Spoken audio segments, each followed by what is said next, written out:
She's a British novelist best known as the author of the Harry Potter fantasy series. The books have gained worldwide attention, won multiple awards, and have sold over 400 million copies. In 2004, Forbes named her the first person to become a billionaire by writing books. She's J.K. Rowling, and here are her top 10 rules for success. Failure gave me an inner security that I had never attained by passing examinations. Failure taught me things about myself that I could have learned no other way. I discovered that I had a strong will and more discipline than I had suspected. I also found out that I had friends whose value was truly above the price of rubies. The knowledge that you have emerged wiser and stronger from setbacks means that you are, ever after, secure in your ability to survive.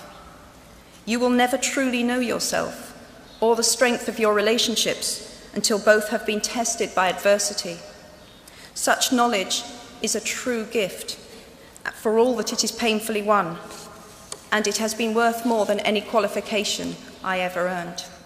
I was on the train from Manchester to London, and it came, just came. Had something like that ever happened to you before? Yes, truthfully. I mean, other ideas had just come to me, because I think if you're a writer, and that's what you spend a huge amount of time doing, ideas do come to you, but nothing had ever come so with such a, I thought, God, I'd love to write that. And when I got off the train, I went straight home and I started writing. It is one of the amazing and wonderful things about literature, as about film and music, is it's utterly subjective. So it's somebody's that's opinion. the point of it, you know, that's the point. Of course, you move in that world. If you expect to just stand under a shower of perpetual praise, there's something wrong with you. Exactly right. That, you know, you will get criticism. I knew that going in, and the funny thing is, I'm not a particularly, I was never a very confident person. In there are areas in my life in which I'm very thin-skinned, but not in this area. In this area, I think it's right and proper. I should be criticised, and that's and can literature. You learn? Did you write in here? This is really the room. Well, I finished Philosopher's Stone in here. This is really where I turned my life around. Completely. I mean, my life changed so much in this flat.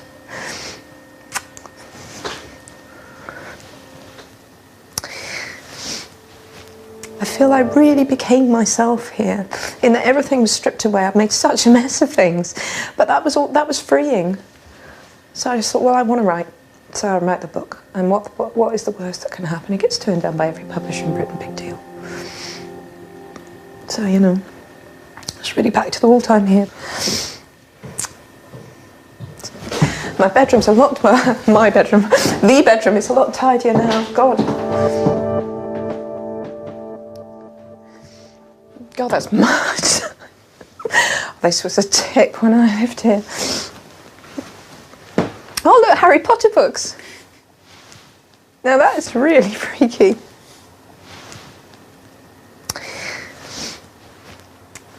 And for years now, I felt like if it all disappeared, and some days I do feel like, is it real? Then this is where I would come back to, you know, this would be my baseline, I'd be back in Leith. And obviously, if I'd known that 10 years, well, was it? Yeah, 10 years on, I'd come back here with a film crew, and there would be my published books in someone else's bookcase in this room.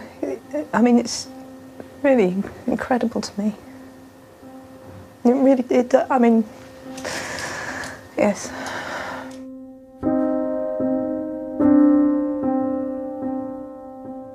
Because it's such a well-worn part of my story now, it's a big yawn to hear how I wrote it, as though it was all some sort of publicity stunt I did for a year.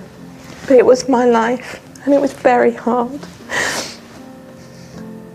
And I didn't know there was going to be this fairy tale resolution. And coming back here is just full of ghosts. I remember once, and it was like well, like, I'm going to call it a flash of clairvoyance now. Obviously, if it hadn't come true, it would just be some random crazy thought I'd had. But I do remember one day, writing Philosopher's Stone, I was walking away from the cafe where I'd been working. Philosopher's Stone, which became Sorcerer's Stone, exactly. So that's the first novel. And I had this moment where I suddenly thought, it was like another voice speaking to me, and the voice said, the difficult thing's going to be to get published. If it's published, it will be huge. Wow. And that is exactly what it was. So there was some hint that the voice had said to you... Well, the thing is, you've got to believe, haven't you? Yes. You know, I was not the world's most secure person. I wasn't someone with an enormous amount of... In fact, I'd say I was someone with not much self-belief at all. And yet in this one thing in my life, I believed. That was the one thing in my life. I felt I can tell a story. There's always trepidation. I mean, I think that people might be surprised to know that I felt trepidation every time I produced a Potter book. You know, the weight of expectation there was I won't say crushing, it was extraordinary and wonderful to have that weight of expectation. You were but competing at times, with yourself. Yeah, and with the expectations, latterly, of millions of fans, all of whom were very invested in the story and wanted to see what they wanted to see. And I knew where I was going, and I had to put on mental blinkers a lot and just think, I know where I'm going, I must not be influenced by this. Given a time turner, I would tell my 21-year-old self that personal happiness lies in knowing that life is not a checklist of acquisition or achievement. Your qualifications, your CV, are not your life, though you will meet many people of my age and older who confuse the two. Life is difficult and complicated and beyond anyone's total control, and the humility to know that will enable you to survive its vicissitudes.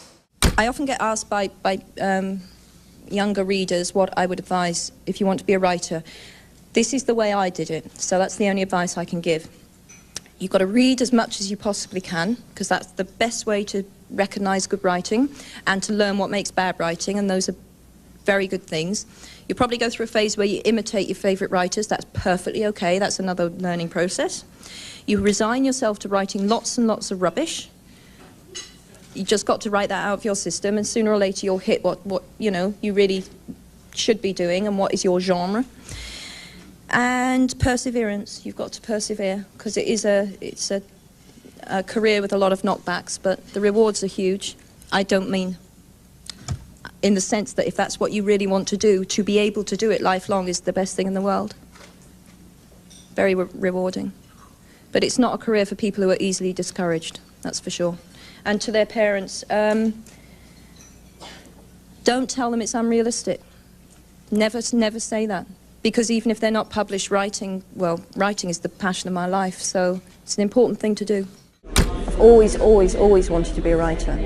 And obviously, you want to be a writer, you dream of supporting yourself through writing, definitely. But it is a bit of both, because I was very much aware that children's books, you do not... The possibility of supporting yourself solely by writing children's books is slim. That's the reality of it, and I was fully aware of that. So in that sense, this has all come as a huge, enormous shock. I'm delighted, because I always wanted to write and always have written, but my realistic side had not allowed me to dream of half of what's happened to me, truthfully. If you choose to use your status and influence to raise your voice on behalf of those who have no voice, if you choose to identify not only with the powerful but with the powerless, if you retain the ability to imagine yourself into the lives of those who do not have your advantages, then it will not only be your proud families who celebrate your existence, but thousands and millions of people whose reality you have helped change. We do not need magic to transform our world. We carry all the power we need inside ourselves already. We have the power to imagine better. Thank you guys so much for watching. I made this video because Natasha asked me to, so if there's a famous entrepreneur that you want me to profile next, leave it in the comments below and we'll see what I can do. I'd also love to know which of J.K. Rowling's top 10 tips meant the most to you. Leave it in the comments. We're going to join in the discussion. Thank you so much for watching. Have a great day. Continue to believe, and we'll see you soon.